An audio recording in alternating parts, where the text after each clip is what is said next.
Hello दोस्तों। Good evening, नमस्कार। आप सभी का जो है एक बार फिर से बहुत बहुत स्वागत है आप सभी के अपने यूट्यूब चैनल परीक्षा की शिक्षा में। तो कैसे आप सभी लोग, उम्मीद करता हूँ, आशा करता हूँ कि कुशल मंगल होंगे, तैयारी जो है बढ़िया और अच्छे तरीके से अपनी कर रहे होंगे। तो जो भी क्लास में फर्स्ट टाइम आए हैं, पहली बार आए हैं, नए हैं, उन सबको बता दिया हमारे साथ आपकी जो है बीएड फर्स्ट परीक्षा 2026 की आपकी तैयारी है, डेली बेसिस पे रेगुलर करवाई जाए। तो जिसे भी तैयारी पूरी करनी है, कंप्लीट करनी है, चैनल को सब्सक्राइब करके आप लोग हमारे साथ जुड़ जाएंगे। क्लास का समय देखिए, जीके जीएस की जो क्लास है सुबह 10 बजे, हिस्ट्री की जो क्लास है दोपहर को 1 बजे, कला की जो क्लास है शाम को 4 बजे, हिंदी की जो क्लास है शाम को 7 बजे आप सभी को देखने को मिलते हैं। तो इसी टाइम पर क्लास से जुड़ के तैयारी को पूरा कंप्लीट करना है आप सभी को, ठीक है। नीचे डिस्क्रिप्शन आप सबको इंस्टाग्राम टेलीग्राम का लिंक मिलेगा, इंस्टाग्राम पे फॉलो करेंगे, टेलीग्राम चैनल ज्वाइन करेंगे। टेलीग्राम चैनल पर डेली बेसिस क्लास का अपडेट, एग्जाम का अपडेट, जो पीडीएफ वगैरह आपको देखने को मिल जाएगा। तो आप लोग जो है क्या करेंगे, टेलीग्राम चैनल को भी ज्वाइन कर लेंगे, ठीक है। नीचे डिस्क्रिप्शन में इसका लिंक मिल जाएगा आप सभी को। चलिए क्लास स्टार्ट करें बिना किसी तरीके, एक एक क्वेश्चन आपके एग्जाम के लिए बहुत इंपॉर्टेंट है। एक एक क्वेश्चन को देखेंगे, समझेंगे, फिर उसको उत्तर देने की कोशिश करते हो साथियों, आगे बढ़ेंगे। चलिए क्लास स्टार्ट करने से पहले जिसने अब तक क्लास को लाइक नहीं किया लाइक करेंगे, शेयर नहीं किया शेयर किया, और जिसने अब तक चैनल को सब्सक्राइब नहीं किया चैनल को सब्सक्राइब करें। चलिए पहला क्वेश्चन है, भारत के केंद्रीय बैंक के सभी कार्यों का कौन सा बैंक जो है संपादित करता है। भारत के केंद्रीय बैंक का, भारत के केंद्रीय बैंक के सभी कार्यों को कौन सा बैंक जो है संपादित करता है। तो आपका राइट आंसर हो जाएगा यहाँ पे भारतीय रिजर्व बैंक, ठीक है। भारत के केंद्रीय बैंक के सभी कार्यों का जो है भारतीय रिजर्व बैंक संपादित करता है। तो ऑप्शन जो ए दिया गया आपका राइट आंसर हो जाएगा। केंद्रीय बैंक को जो है बैंकों का बैंक कहा जाता है भारत में, ठीक है। चलिए 52 नंबर प्रश्न पूछा गया, अनुकूलतम जनसंख्या का सिद्धांत लागू होता है। बताइए कहाँ पर अनुकूलतम जनसंख्या का सिद्धांत लागू कहाँ पे होता है। यह लागू होता है कम जनसंख्या वाले देशों में, ठीक है। तो ऑप्शन जो ए दिएगा आपका राइट आंसर। अनुकूलता जनसंख्या का सिद्धांत जो है लागू होता है कम जनसंख्या वाले देशों में, ठीक है।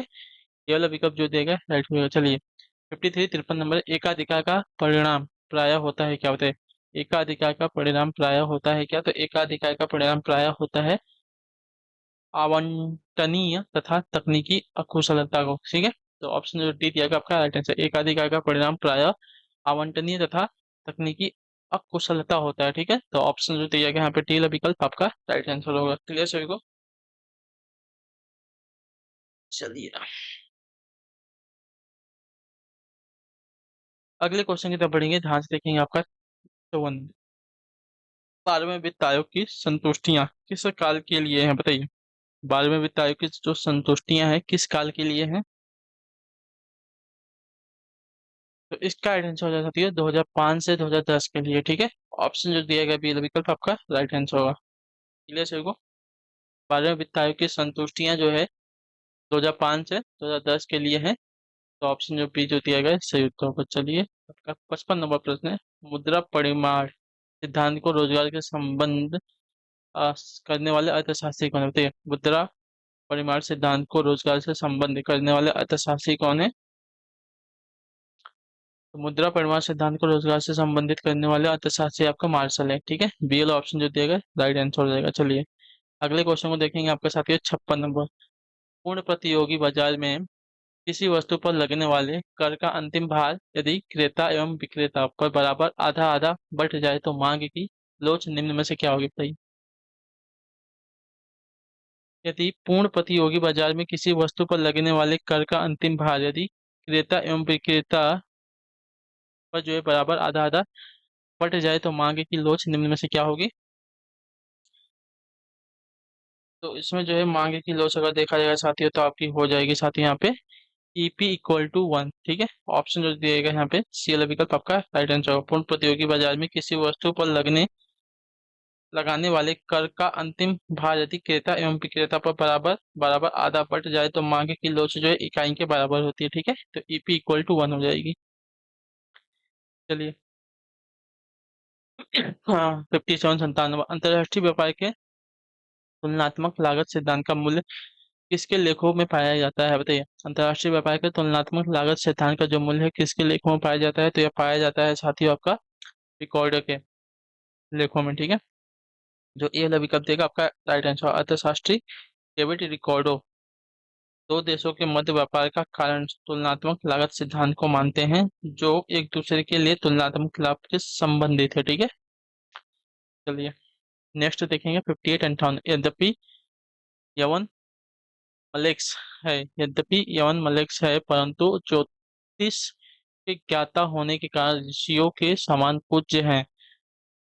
यद्यपि यवन मलेच्छ हैं, परंतु ज्योतिष के ज्ञाता होने के कारण ऋषियों के समान पूज्य हैं। उक्त कथन जो है किस ग्रंथ में लिखा गया है? तो यह लिया गया है साथियों हमारा महाभाष्य से, ठीक है। ऑप्शन जो जो सी दिया गया राइट आंसर हो जाएगा, ठीक है। ये जो है महाभाष्य ग्रंथ से लिया गया कथन है। चलिए अगले क्वेश्चन को देखें, 59। धर्म कहते हैं किसको, कहते थे किसको थे? धर्म कहते थे किसको? तो धर्म कहते थे साथियों हमारा सिक्के को, ठीक है। धर्म कहा जाता था सिक्कों को। चलिए, यूनानी नाटक होते थे, सुखांत होते थे, दुखांत होते थे, या हिंसाप्रद होते थे, क्या होते थे, या कुछ भी नहीं होते थे? देखिए यूनानी नाटक जो है सुखांत होते थे, ठीक है। सुखांत मतलब सुख मिलता था इन्हें देखने के बाद। तो ऑप्शन ए जो दिया गया राइट हो जाएगा। चलिए 61 नंबर प्रश्न पूछा गया, यूनानी नाटक लिखे गए हैं पद्य में, दोहे में, ग्रंथ में, या लिखे ही नहीं गए हैं? यूनानी नाटक किस में लिखे गए हैं? नाटक जो है आपके पद्य में लिखे गए हैं, पद्य में। जो ए वाला विकल्प देगा आपका राइट आंसर, यूनानी नाटक जो है पद्य में लिखे गए हैं। चलिए अगला प्रश्न देखेंगे, आपका है 62 नंबर। शकों को अन्य नाम से भी जो है जाना जाता है, या नाम क्या होते हैं? शकों को अन्य एक नाम से भी जो है जाना जाता है, या नाम क्या है? तो यह नाम देखा जाएगा तो साथियों हमारा हो जाएगा सीथियन, ठीक है। ऑप्शन जो बी दिया आपका राइट आंसर, शकों को एक अन्य नाम से भी जाना जाता है, यह नाम जो है सीथियन कहलाता है, ठीक है। बी वाला ऑप्शन जो दिया गया राइट हो जाएगा। चलिए 63 नंबर पर उत्तर दीजिएगा, निम्न में से कौन जो है भारतीय रुपए की विनिमय दर निर्धारित करते होते हैं? निम्नलिखित में से कौन जो है भारतीय रुपए की विनिमय दर निर्धारित करता है? तो आपका राइट आंसर हो जाएगा यहाँ पे भारत के बड़े व्यापारिक भागीदारों के केंसी समूह द्वारा, ठीक है। तो ऑप्शन जो डी दिया गया आपका राइट आंसर हो जाएगा। क्लियर को भारत के बड़े व्यापारिक भागीदारों के केंसी समूह के द्वारा जो है भारतीय रुपए के विनिमय दर निर्धारित किए जाते हैं। तो डी वाला ऑप्शन जो दिया गया है आपका सही उत्तर हो जाएगा। क्लियर होगा यहाँ तक आया ना? इसमें अमेरिका, ब्रिटेन एवं कुछ अन्य भारत के बड़े व्यापारिक भागीदार देशों की करेंसियों को भी जो है शामिल किया जाता है इसमें, ठीक है। चलिए 64 नौ प्रश्न, विश्व को कितने समय क्षेत्र में विभाजित किया गया है? विश्व को कितने समय क्षेत्र में विभाजित किया गया है? तो इसको किया गया है साथियों 24 में, ठीक है। ऑप्शन जो डी दिया गया आपका राइट आंसर, विश्व को कितने समय क्षेत्र में विभाजित किया गया है? तो आपका राइट आंसर होगा 24, ठीक है। चलिए नेक्स्ट है आपका 22 प्रश्न, क्या देगा? 1% देशांतर को पार करने में सूर्य कितना समय लगाता है? बताइए, एक डिग्री देशांतर को, ठीक है, 1 डिग्री देशांतर देशांतर को पार करने में सूर्य कितना समय लगाता है? तो आपका राइट आंसर होगा 4 मिनट लगाता है, ठीक है। तो ऑप्शन जो दिया गया ये विकल्प आपका राइट आंसर, 1 डिग्री देशांतर को पार करने में सूर्य जो है 4 मिनट लगाता है। चलिए आइए अगले क्वेश्चन को देखेंगे, आपका है 66वां प्रश्न का है, पृथ्वी अपनी धुरी पर पश्चिम से पूर्व कितने किलोमीटर प्रति घंटे की चाल से घूमती है? बताइए, पृथ्वी अपनी धुरी पर जो है पश्चिम से पूर्व, ठीक है, पश्चिम से पूर्व जो है कितने किलोमीटर प्रति घंटे की चाल से घूमती है? तो इसका राइट आंसर हो जाएगा साथियों यहाँ पे 1610 किलोमीटर प्रति घंटे से, ठीक है। ऑप्शन जो भी दिया गया आपका राइट आंसर होगा। चलिए नाउ नेक्स्ट है आपका 67 67 नंबर, क्या देगा? निम्न में से पृथ्वी की आकृति कौन सी वर्णित होती होते है? निम्न में से पृथ्वी की आकृति कौन सी वर्णित होती है? तो यहाँ पे देखा जाएगा तो आपका राइट आंसर होगा साथ यहाँ पे लघुवक्ष गोलाभ होती है, ठीक है। ऑप्शन जो सी दिया गया आपका राइट आंसर होगा, निम्न में से पृथ्वी की आकृति कौन सी वर्णित होती है? तो लघुवक्ष गोलाभ होती है, ठीक है।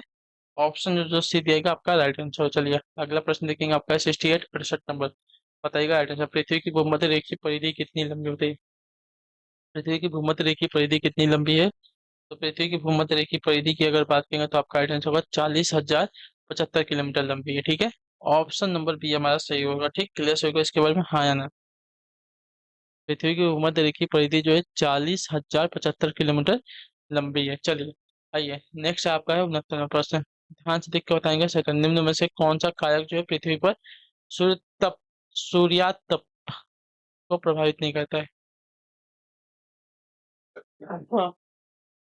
निम्न में से कौन सा कारक जो है पृथ्वी पर सूर्यातप को प्रभावित नहीं करता है? आपका राइट आंसर हो जाएगा यहाँ पे पृथ्वी के स्थल और जल का वितरण, ठीक है। जो ये वाला विकल्प दिया गया आपका राइट आंसर हो जाएगा। क्लियर को हाँ है ना? पृथ्वी के स्थल और जल का वितरण जो है कारक पृथ्वी पर सूर्य ताप को जो है प्रभावित नहीं करता है।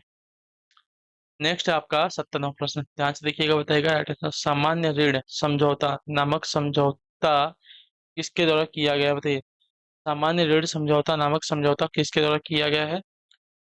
यह किया गया है साथियों आपका अंतर्राष्ट्रीय मुद्रा कोष के द्वारा, ठीक है। जो सीएलओ विकल्प देगा आपका राइट आंसर हो जाएगा। क्लियर सभी को?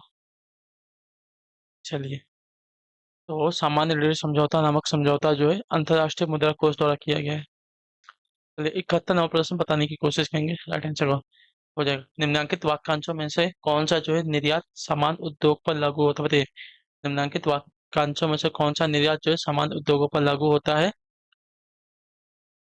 तो यह लागू होता है पर्यटन उद्योग से प्राप्त आय, ठीक है। ऑप्शन जो दिया गया पहले विकल्प आपका राइट आंसर। निम्नलिखित वाक्यांशों में से पर्यटन उद्योग से प्राप्त आय जो है निर्यात सामान उद्योग पर लागू होता है। भारत सरकार ने पर्यटन के बढ़ते महत्व तथा रोजगार संभावनाओं को देखते हुए पर्यटन को उद्योग का दर्जा दिया तथा इससे प्राप्त आय को निर्यात सामान उद्योग से प्राप्त होने वाली आय का दर्जा दिया है, ठीक है। चलिए, 72वां प्रश्न है। न्यूनतम लागत संयोग वाली फर्म को क्या कहा जाता है? न्यूनतम लागत संयोग वाली फर्म को क्या कहा जाता है? तो इसे कहा जाता है हमारा अनुकूलतम फर्म, ठीक है। ऑप्शन जो सी दिया गया राइट हो जाएगा। क्लियर सभी को, हाँ या ना?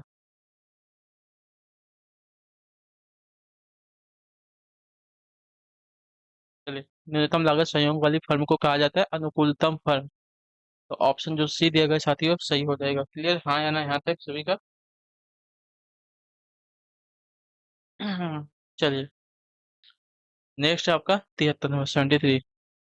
मार्क्स के समाजवाद को क्या कहा जाता है? मार्क्स के समाजवाद को क्या कहा जाता है? तो मार्क्स के समाजवाद को कहा जाता है वैज्ञानिक समाजवाद, ठीक है। जो सीएल ऑप्शन देगा आपका राइट आंसर। मार्क्स के समाजवाद को कहा जाता है वैज्ञानिक समाजवाद, ठीक। नेक्स्ट आपका 74वां प्रश्न पूछा गया आपका निम्नलिखित में से कौन सा कथन जो है कार्ल मार्क्स के दर्शन का प्रतिनिधित्व करता है, बताइए। कौन सा कथन जो है कार्ल मार्क्स के दर्शन का प्रतिनिधित्व करता है? तो इसका राइट आंसर हो जाएगा यहाँ पे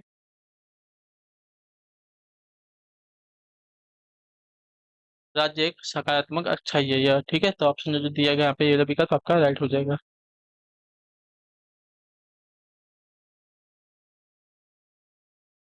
चलिए, ये भी क्लियर हो गया। राज्य एक सकारात्मक अच्छाई है यह कथन जो है कार्ल मार्क्स के दर्शन का प्रतिनिधित्व करता है। चलिए, आखिरी क्वेश्चन है 75 नंबर। उदारवाद का दर्शन विकसित हुआ है, तो बताइए उदारवाद का दर्शन कब विकसित हुआ था? तो उदारवाद का दर्शन कब विकसित हुआ था साथियों? 16वीं 17वीं शताब्दी में, ठीक है। तो ऑप्शन जो डी दिया गया आपका राइट आंसर हो जाएगा, ठीक है।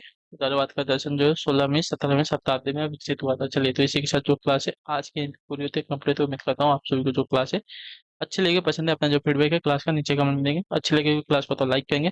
बाकी अपना जो रिवीजन है प्रैक्टिस है उसको करते रहेंगे। और उम्मीद करता हूँ कि अपनी जो प्रैक्टिस है आप सब लोग डेली बेसिस पे कर रहे हैं, ठीक है। तो जिसको भी क्लास अच्छी लगी लाइक करेंगे, चैनल पहले चैनल को सब्सक्राइब करके जाएंगे। मिलते हैं आप सबसे आपकी अगली क्लास में, नेक्स्ट क्लास में। तब तक के लिए टाटा बाय बाय, जय हिंद जय भारत। आपसे क्लास से जुड़ने के लिए बहुत बहुत ही धन्यवाद साथियों।